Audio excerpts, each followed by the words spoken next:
கர்த்தர் இயேசு கிறிஸ்து நாமத்திலே உங்கள் அனைவருக்கும் வாழ்த்துக்கள். தகப்பன் இயேசு உங்கள் நினைவாகவே இருக்கிறார். வானத்துக்கு பூமிக்கு எவ்வளோ உயரமோ அவ்வளோ உயரத்துக்கு உங்களை குறித்து நினைத்திருக்கிற சொல்கிறார். இந்த நாளிலே அற்புதமான அதிசயமான ஒரு உயிருள்ள வார்த்தை உங்கள் மனதுக்கு, உங்கள் இதயத்துக்கு கடந்து வருகிறது, உங்கள் செவிக்கு கடந்து வருகிறது. அது என்ன என்று கேட்டால், ஏசாயா 62:4, கர்த்தர் உன்மேல் பிரியமாக இருக்கிறார். கர்த்தர் உங்கள் மேலே பிரியமாக இருக்கிறார். பிரியமானவனே, உன் ஆத்துமா வாழ்வது போல் நீ எல்லாவற்றிலும் வாழ்ந்து சுகமாயிரு மகளே.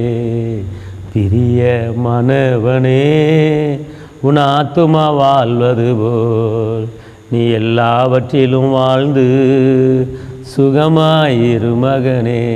அவர் சொல்கிறார், பிரியமானவனே, அற்புதமானவனே, அதிசயமானவரே,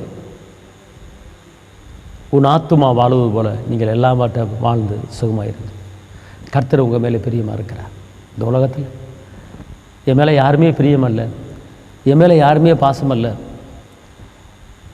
என் மேலே இறக்க வைக்க ஆள் இல்லை, என் மேலே தயவு காட்ட ஆள் இல்லை, என்னை பராமரிக்க ஆள் இல்லை, என்னை நேசிக்க ஆள் இல்லை.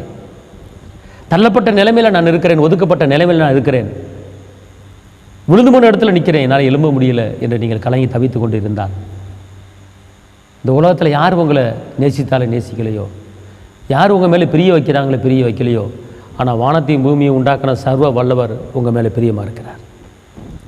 உங்கள் மேலே பிரியமாக இருக்கிறார்.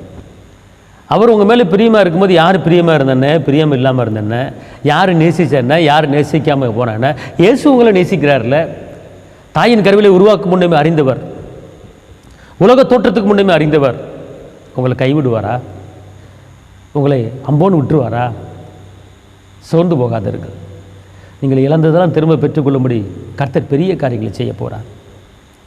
உங்களுக்கு விரோதமாக உருவாக்கப்படுகிற ஆயுதங்கள் வாய்க்காத போகும்.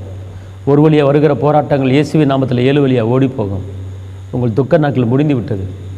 காரணம், அவர் உங்கள் மேலே பிரியமாக இருக்கிறார். அவர் உங்கள் மேலே இரக்கமாக இருக்கிறார். அவர் உங்கள் மேலே தயமாக இருக்கிறார். அப்படிப்பட்ட தெய்வம் தான் இயேசு. இயேசு போல் இரக்கமுள்ள அவர் யாருமே கிடையாது. இயேசு போல் அன்பான தெய்வம் யாருமே கிடையாது. அவர் தான் இரட்சகர். உலக மக்களின் பாவங்களுக்காக தன்னையே பலியாக ஒப்பு கொடுத்த தெய்வம் ஒரு ஒன்று இயேசு மட்டுமே.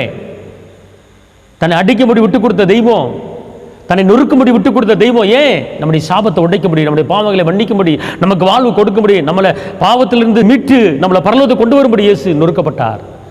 நாம் எல்லாம் பாவத்துக்கு செத்துருக்கிறோம், நீதிக்கு பிழைத்திருக்கிறோம். அவருடைய இரத்தத்தினாலே, அவருடைய இரத்தத்தினாலே நாம் நீதிமானாய் மாறி இருக்கிறோம். கலங்காதிருங்க. உங்கள் மேலே பிரியமாக இருக்கிறார். மனிதர்களுடைய பிரியம் நிலையாக இருக்காது, நிரந்தரமாக இருக்காது. ஆனால் இயேசுடைய பிரியமோ நிலையானது, நிரந்தரமானது. இந்த உலகத்துக்கு முடிவு புரிந்த சகல நாட்களில் உங்களோட இருப்பேன் என்று வாக்கு புரிந்தவர் கண்டிப்பாக வாக்கை நிறைவேற்ற அவர் வல்லவராக இருக்கிறார். கலங்காதிருங்க. நான் உங்களுக்கு ஆட்சேபிக்கிறேன்.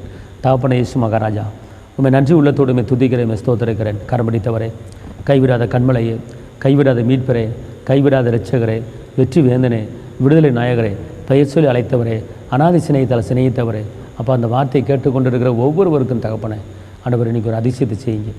அதிசயங்களை காண பண்ணுங்க. இரத்தத்தின் வல்லமை, பாதுகாப்பின் வல்லமை, கிருபின் வல்லமை கூட இருக்கட்டும். மேலான காரியங்கள், உயர்வான காரியங்கள், கிருபியான காரியங்களை செய்யுங்க.